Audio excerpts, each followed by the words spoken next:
Hello, Knockouts. Tonya TKO here, and I'm a self-love specialist from TonyaTKO.com. Today, we're going to be talking about Surviving R. Kelly Parts 3 and 4. I'm doing these reviews in split up because there's so much information and so much things going on that I want to be able to address the things that happened in a group of videos. All right, so in Parts 3 and 4, this is where we go from 2002, where he was first accused, first arrested, up until the point where now 17-year-olds are now consenting to live in this house thing with him. And then I'm going to watch part 5 and 6 and then come back and do those reviews.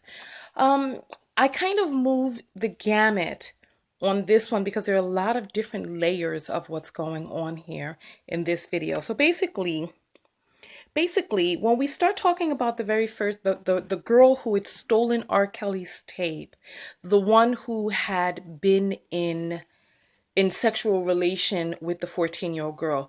Can somebody give me confirmation on that? Because I thought all of these years, I thought the girl was 13.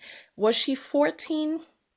So ask me about that because I remember, or answer that in the comments. I remember this time really well because I was in Japan when the whole thing broke and I thought it was kind of kooky, crazy story. And then I saw the video. I actually saw the R. Kelly tape. And it was around this time that Tiara had just been born. So, we had a new baby girl in the family. And when I saw that tape, I was sickened to my stomach, and I sat there and I cried. When I watched it, I felt violated for her, and then to take that little baby and pee on her. And the girl who was engaged in those sex acts with her, there was a part of me that was like, yeah, you need to be arrested too.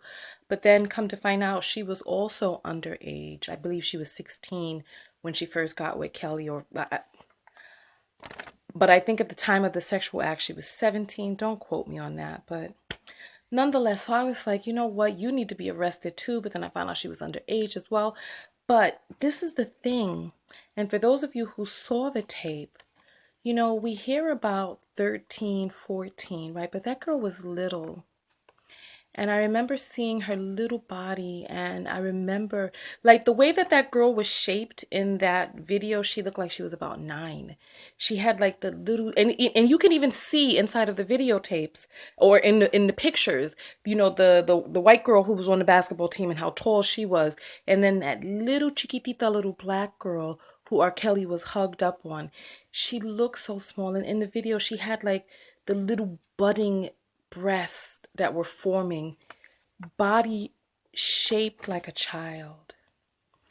And to see that, like, no, I'm saying not, this is prepubescent, without even the signs of puberty. Her vagina had no hair on it. And I felt sick. I feel sick thinking about it now.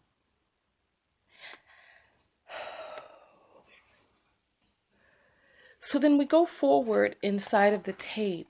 There were so many people who were complicit in helping to get R. Kelly off. First of all, the judge delayed the case for 6 years for the girl to turn from 14, 15 to 20, 21. One of the biggest things that stopped the trial, so the trial was started in 2002, then he started dropping mega hit after mega hit. Step in the Name of Love, The Trapped in the Closet, Remixed to Ignition, all of these big hit songs, while this court thing was kind of looming for years. And then if you want to talk about a person going from the age of 13 to 19, 15, from 21 to now the person is almost 30. So this has been like in the backdrop of our lives, kind of unresolved. Like they didn't resolve this until 2008 after when I first got on YouTube. So it went from when I was in Japan to when I first got on YouTube making videos, like a whole half a lifetime, more than half a decade. So anyway, one of the biggest things is that there was no accuser. Oh, you know what? Let me play this for you. You know what? I'm gonna hold off on playing that because I want to get to some of the other things Okay, there were 8 white jurors and 4 black ones. We're supposed to be tried by a jury of our peers, but then we'll see how that turns out when I play this little clip that I took for you. You know what? Let me just play it right now because I want to talk about this right now. So come, let's do that. All right, here we go.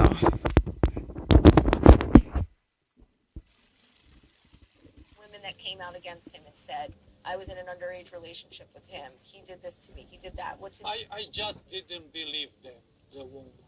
I know it sounds ridiculous. The way they dress, the way they act, I didn't like them. I voted again. I disregarded all what they said. I was happy for the verdict. At the time, I was happy. I felt wonderful. Of course you When he did. said not guilty, that's how I felt. Wonderful. I think that Robert wasn't convicted because my niece and sister and brother-in-law didn't come forward. Regarding criminal cases, if there is no willing participant, then really there's no case. I really don't know if my family was paid off. I know the family was still hanging out with him. My brother-in-law was still playing guitar on a lot of his songs. And that's what it is. After R. Kelly got up. Okay. I want you to hear this part too. Listen. That was it.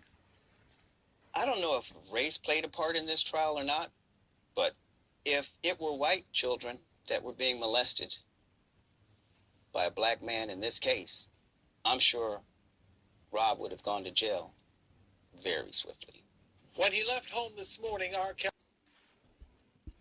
All right. So there we have it. So many pieces. So many pieces. So if I could speculate on what happened, the family was paid off. He was already paying people 5 and 6 figure settlements for accusations of having intercourse with them. Right? Let me see what else I have on here. Oh, Sparkle didn't. I believe Sparkle. She said she didn't talk to her family for 10 years.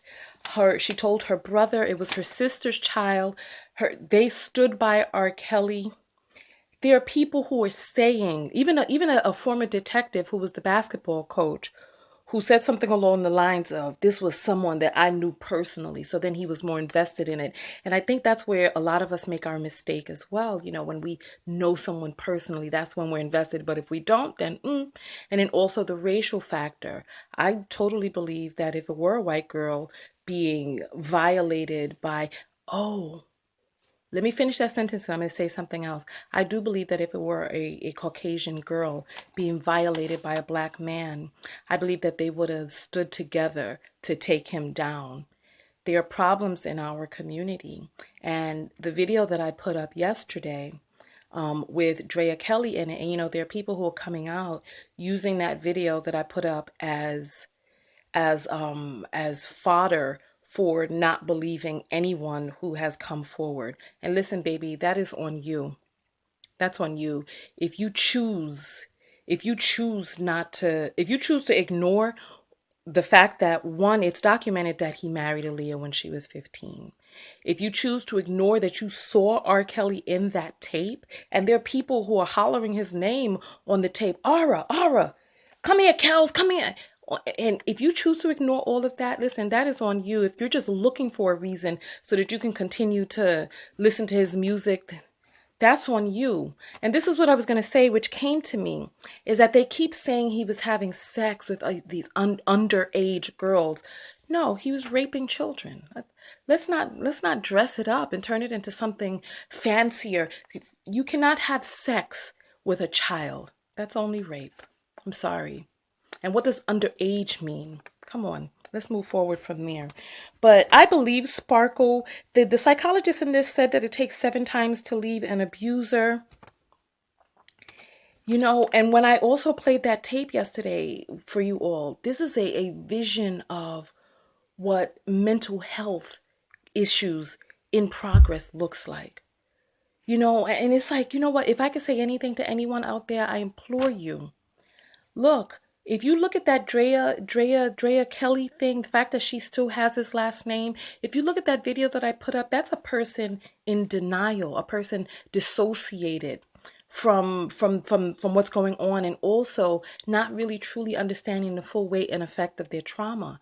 I urge you and implore you, Eve, even if the traumatic event has passed or the trauma is not around you, I urge you to please speak to someone, because the trauma happened. And you never know how it is that you may be showing up in the eyes of people who are healthful. Because there were some people who watched that video and they were like, I don't see nothing wrong with it. And I'm like, well, listen, you don't, and neither does she. But we see what type of mental state she's in. But anyway, let's go forward. Let's go forward. I want to talk about that guy with like the Russian type of accent. So, when it comes to protecting little black girls, when it comes to jury of your peers, when it comes to what white people think of black people, what they think of black women, it's no surprise to me that the jury let them off. For those of you who work in the workplace with white people, when I went to Puerto Rico, I had the opportunity to work with Caucasian people. And there was this one, I don't know how, he had like army position, so I don't know what exactly to call him, manager, soup. I don't know, because I've never had a full-time job, so I don't know what these people are called, but he was the person who was over everyone. And he had a problem, like a real bone to pick with me sort of thing. And I know that some of what troubled him about me, I'm sure had to do with my age, my gender, and my race. But to him, he would probably be like, nah, there's just something about her I don't like. Like that juror. Oh, it's something, the way they spoke, or the hair, the way they dress, I discard what they say. Really? And it's like the way that supremacy and racism and all of these things just kind of float up. A person comes in for a job interview. Oh, I just didn't really resonate with them. The police see a person. Oh, that person looks like trouble. You give a doll to a child and they're like, oh, this is the bad one. And you start to see these similarities. But let's go forward, right? So we end the tape coming to the part where now we're entering into the state where these girls are now seeking out R. Kelly. Girls who are 17 and above. And you know what? Listen, I'm sorry. And I think that that people coming out now on the tail end of all of that stuff that happened, like for the 14-year-old girl, I advocate for the child, because the child cannot consent, the child cannot advocate for herself. But what we have here is a family engaged in a cover-up, covering up the abuses that this man, the violation, the degradation that this man, the subjugation that this man did to their child, to their loved one, for money. There were so many girls who received payments to keep themselves quiet so that they... And you know what? Listen, I get it. You know what? Because if you really think about it, right? Once you're violated, you're violated. Somebody may say, you know what? I've already been violated. The least I can do is afford to go to college, to have something good come of this, and then accept some sort of payment or something. I can understand the temptation to have some good, because whether you take the money or not, the violation still exists. So many girls accepted money for their silence. And then there were girls who didn't, I suppose, and those were the ones who came out to the trial. I don't know who was at the trial, right? But it's like the biggest travesty, because this man should have been off of the street a long time ago. But they sold that girl's innocence for money. And so now this man is out here running roughshod. But now we've gotten into prickly territory now. Because now we have girls of the age to consent. And if you ask me for my humble opinion, there's no crime there. You have girls who are able to consent, who are choosing to live in this house under those types of abuses. And as a parent, you have to do your best job, the best job that you can raising your children and equip them to be able to navigate out there in the street. Once they become of the age to be able to make decisions for themselves and consent, at some point, you as a parent, you must respect your child's decision and go live your best life. I'm sorry, I'm sorry. You know what? I know listen, that's inappropriate for me to say. But there's no, what do you, I don't know what to, what can you do? If they're choosing, listen, this girl talked about what she said, the no eat list. The man is slapping them up, keeping them in rooms where they can't leave and they can't interact with the other girls. And if you look at how to brainwash a person, that's one of the ways to brainwash a person is to not allow them to have contact with people who can confirm another reality. So you keep them isolated, you keep them afraid, you limit their access to protein, you make sure that there are repercussions for actions, and I'm sorry, listen, at this point, I want to hear your thoughts on it. Because to me, I'm like, at some point, we have to be like, listen, the choices that this human being is making are going to have lifetime repercussions. But if they rather be in a house where they're getting slapped up and denied food and for whatever perks it is that they're getting in exchange for that. And listen, this could be my ignorant point of view. I don't know. So some of you who may know more, please, I implore you, like some of you are certified psychologists and may specialize in this type of thing. Because to me, in my lay point of view, I'm like, there's no crime here. These girls are consenting because obviously whatever it is that they're experiencing there, whatever perks it is that they're getting, whether it's being a part of this cult or a part of this pop culture cult or this span in time or being with this bad boy or the money or the gifts, I don't know, whatever it is that they're receiving is obviously better or they feel is better than where it is that they came from. Because from what it is that I've heard, and I'm going to watch the last two parts, some of the parents have gotten in contact with them. The preview for the next thing looked like the woman saw her daughter, but the girl refused to go with the mother. So at some point, and she's like, I'm a mother, I'm in a fight and this and the other. I pray that some of these mothers and fathers who are investing all of these resources into the girl who's gone rogue, I pray that they don't have other children who are in the house learning that the way to get mom and dad to dive all in is to fly the cuckoo's nest. I don't know what else. I don't know how else to put it. Anyway, on that note, I want to hear your thoughts below. This whole thing has my head spinning and reeling because I'm like, what in the HE double hockey sticks is really going on here? The family didn't cooperate. They could have put this man in jail, but they didn't cooperate. The brother's still playing bass and all this other stuff. Like, they don't even care. Oh, God. And you know what? Oh, with that video, let's end on this.